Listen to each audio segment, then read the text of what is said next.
سینوں سے قرآن نکال لیا جائے گا۔ حافظ صبح اٹھیں گے تو انہیں ایک حرف بھی یاد نہیں ہوگا، حتیٰ کہ جو مصاحف کے اندر، کتابوں کے اندر قرآن مجید چھپا ہوا ہے، صبح کھولیں گے تو کسی ورقے پہ کوئی لفظ نہیں ملے گا، کوئی حرف نہیں ملے گا۔ کعبہ اٹھا لیا جائے گا، زلزلے ہوں گے،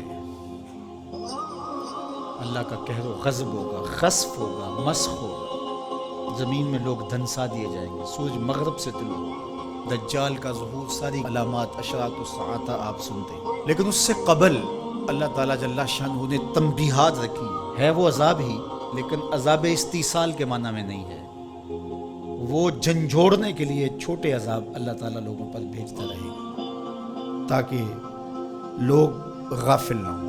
ارشاد فرمایا قل هو القادر علی ان یبعث علیکم عذابا من فوقکم، اے حبیب آپ فرما دیجئے اللہ اس بات پہ قادر ہے کہ وہ تمہارے اوپر سے عذاب بھیجے، آسمان سے پتھر اترے، آسمان سے اللہ کے عذاب نازل ہوں، کڑکتی بجلیاں اور کڑک ان کو آلے، جس تمازی میں ہوا، وہ اس بات پہ اب بھی قادر ہے۔ جب یہاں تک آیت نازل ہوئی تو حضور نے کہا اعوذ بوجہک، اللہ تیری پناہ چاہتا ہوں۔ پھر اس کے بعد یہ کلمات نازل ہوئے او من تحت ارجلکم، یا تمہارے نیچے سے وہ عذاب پیدا کر دے، زلزلے آئیں، طوفان آئے اور تم مٹا دیے جاؤ۔ حضور نے پھر عرض کی اعوذ بوجہک۔ تیسری بات او یلبسکم شیئا ویذیق بعضکم باس بعض، یا تمہیں گروہوں میں تقسیم کر دے اور تم ایک دوسرے کی سختی کو سہو، برداشت کرو، ایک دوسرے کی تکلیف تمہیں پہنچے۔ تو حضور نے فرمایا ھذہ اہون یا ھذا ایسر، یہ آسان ہے۔ تو تین طرح کے عذاب ہیں جو اس آیت کریمہ میں ذکر کیے گئے، آسمان سے عذاب نازل ہو یا تمہارے نیچے سے وہ عذاب پیدا کر دے، اور تیسرا یہ ہے کہ تم تشتت و افتراق میں مبتلا ہو جاؤ، خانہ جنگیاں لگ جائیں، تم ایک دوسرے کو تکلیف پہنچانے کے درپے ہو جاؤ، یہ تیسری قسم کا عذاب ہے۔ اور مسجد اجابہ میں حضور نے جو 3 دعائیں مانگی تھی، اس میں تیسری دعا مانگنے سے روک دیا گیا، وہ یہی تھی۔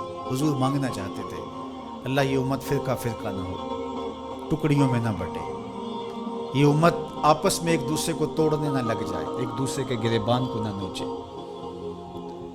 لیکن حضور کو منع کر دیا گیا کہ یہ ہوگا جب بدکاریاں ہوں گی، جب گناہ ہوں گے، تو اللہ جل شانہ اس کے بدلے میں ان پر جو چھوٹا عذاب مسلط کرے گا، جو ان بڑے عذابوں کے مقابلے میں چھوٹا ہے۔ علماء نے لکھا ہے، الزواجر میں بحث کی ہے صاحب زواجر نے کہ جو گناہ کو صغیرہ یا کبیرہ کہا جاتا ہے وہ بڑے کی نسبت سے صغیرہ کہا جاتا ہے۔ چھوٹا گناہ اس لیے کہا جاتا ہے کہ وہ بڑے سے چھوٹا ہوتا ہے، ورنہ جو چیز اللہ کو ناراض کر دے وہ چھوٹی نہیں ہوتی، گناہ بڑا ہی ہوتا ہے۔ جو اللہ کی ناراضگی کا سبب ہو وہ چھوٹی چیز نہیں ہے، وہ بڑی چیز ہے۔ تو جو گناہ صغیرہ کہا جاتا ہے تو اس کا مطلب یہ ہے کہ بڑے کی نسبت سے چھوٹا ہے۔ تو جو چھوٹا عذاب کہا گیا تو چھوٹے عذاب سے مراد جو بڑے کی نسبت کم درجے کا ہے۔ تو عذاب ہے، تو اوپر سے عذاب اور نیچے سے عذاب یہ اس امت پہ نہیں ہوں گے، یعنی قحط نہیں ہوگا، غرق نہیں ہوگا، آسمان سے پتھر نہیں برسائے جائیں گے، لیکن چھوٹے عذاب ان پر مسلط کیے جائیں گے۔ اور ان میں سے قرآن نے یہاں جس عذاب کا ذکر کیا کہ آپس میں تم الجھ پڑو گے، خانہ جنگیوں میں مبتلا ہو جاؤ۔